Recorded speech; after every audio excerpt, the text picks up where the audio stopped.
खूब सहीता। यह समय साफ सुनाने का नहीं, हर बार अपने अपने समय पे ठीक लगती है।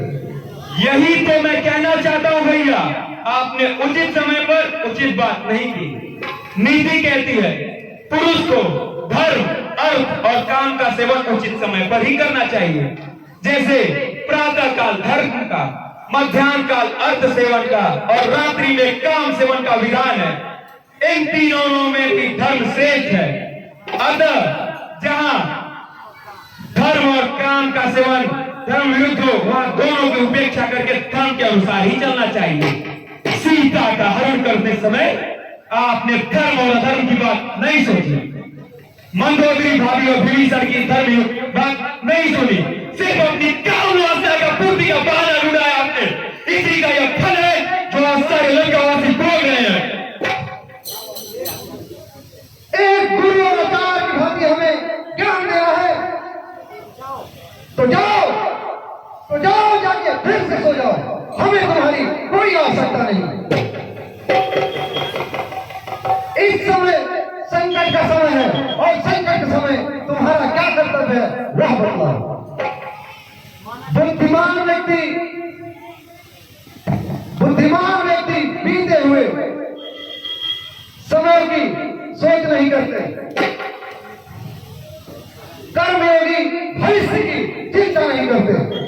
माना कि हमने भ्रम से नारायण को नहीं पहचाना, माना कि अपने चित्त के मोह में सीता का हरण कर लाया, और हम यह भी मानते हैं कि अपने गौरव अहंकार के बल पे किसी का परामर्श नहीं सुना, तो यह सब बातें करने से समय पीछे तो नहीं मुड़ जाएगा। अरे तुम हमें साथ सिखा रहे हो, शास्त्र में तो यह भी लिखा है, भाई अगर अपराधी हो, भाई अगर पापी हो, तो संकट के समय जो भाई का साथ दे वही भाई कहलाने योग्य है।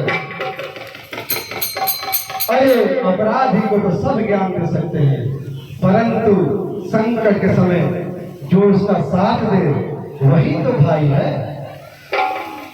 यह समय, इस समय, इसी क्षण तुम्हारा क्या कर्तव्य है वह बतलाओ। रावण के कारण समूची जाति राक्षस का विनाश हो जाए, क्या तुम्हें यह स्वीकार है?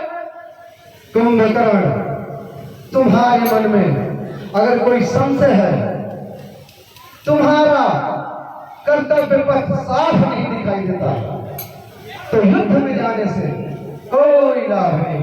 जाओ जाके सो जाओ। यह युद्ध रावण का है और रावण को अपनी आन बान शान पे जीना मरना दोनों आता है। जाओ।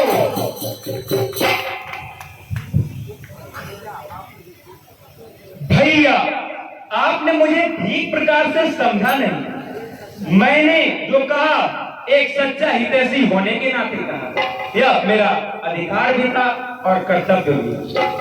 मैं तो छोटा भाई हूं, छोटे भाई का एक ही धर्म है, जब तक वह जीवित है और स्वस्थ है तब तक बड़े भाई को कोई कष्ट नहीं होना चाहिए। यदि छोटे भाई के जीते ही बड़ा भाई संकट में फंस जाए तो छोटे भाई पर धिक्कार है। छोटा भाई मित्र भी है और सेवक भी। कुंभकर्ण, हमें तुम पे गर्व है, तुम राक्षस जाति की नाक हो। भैया अब आप युद्ध की चिंता भूल जाइए। मैं उन वनवासियों और वनवासियों के सर लंका की कड़ी कूचों में तेज की भांति लुढ़काता हुआ लेकर आऊंगा। जिनके प्यारे संबंधी इस युद्ध में मारे गए हैं वह भी आकर एक एक ठोकर मार सके। परंतु क्या? यदि वह सचमुच भगवान है तब भी मैं पीठ नहीं दिखाऊंगा।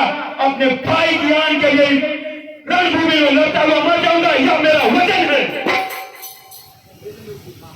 कुंभकर्ण, मृत्यु की बात क्यों करते हो?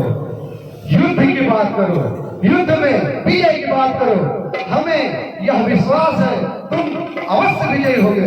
हम अभी सेनानायक को आदेश देते हैं तुम्हारे हमारे साथ जाने के लिए चतुरंगी सेना तैयार किया जाए। नहीं भैया, मुझे सेना की कोई आवश्यकता नहीं।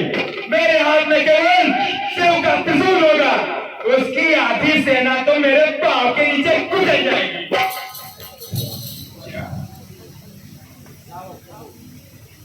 कहो भैया, यदि मैं रणभूमि में मारा गया तो समझ लेना, उनको इस पृथ्वी पर जीतने वाला कोई नहीं बचेगा। अगर चाहते हैं कि आपका समूल विनाश ना हो, तब यदि मैं युद्ध में मारा गया तो आप प्रभु श्री राम की शरण में चले जाइएगा, जिससे आपका राज अखंडक हो जाए।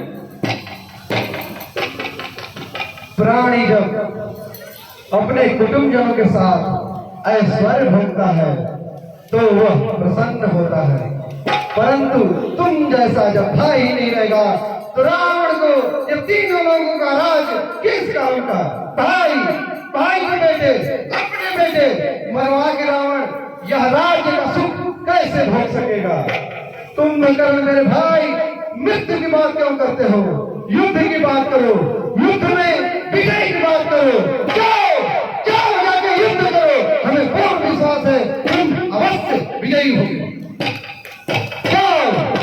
प्रणाम भैया, मुझे आशीर्वाद दीजिए। विजयी हो।